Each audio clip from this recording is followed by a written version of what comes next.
আজকে বানাবো কচুরলতি। কচুরলতিটাকে কেটে ছাড়িয়ে ভালো কেটে রেখেছি। এবার পেঁয়াজগুলোকে দিয়ে দেবো। পেঁয়াজগুলো দিয়ে দেবো গরম তেলে।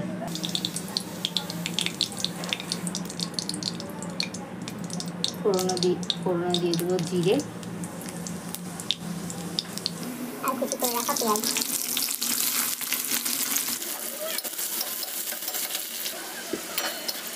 কষিয়ে দিয়েছি। এরপরে দিয়ে দেবো গোটা কয়েক লঙ্কা। লঙ্কাগুলো চিড়ে রেখেছি, এবার এগুলো দিয়ে দেবো। ভাজা ভাজা হয়ে যাবে, ততক্ষণ ওয়েট করবো। তারপরে মশলা পেঁয়াজগুলো ভাজা ভাজা হয়ে গেছে, এরপরে দিয়ে দেবো আদা বাটা।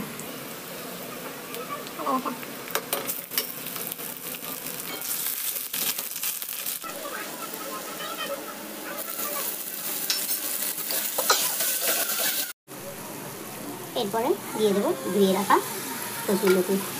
অনেকে সিদ্ধ করে, কিন্তু এটা সিদ্ধ করার কোনো দরকার নেই, চাপা দিয়ে দিয়ে রান্না করতে হয়ে যায়। সিদ্ধ করলে ঘাটা ঘাটা হয়ে যাবে, তাহলে সিদ্ধ করে নিই।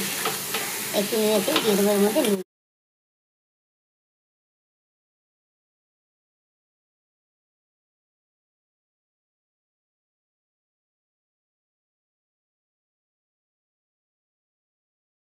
মাঝে মাঝে ঢাকাটা সরিয়ে এইভাবে দুইবার একটু আমি একটু জল দিয়ে কত সুন্দর জল বেরিয়েছে।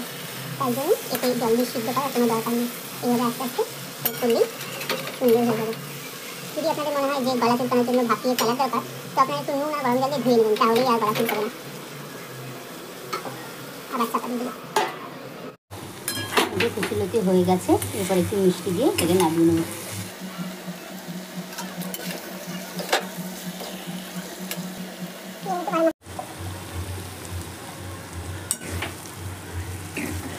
এবার নামিয়ে নেবো।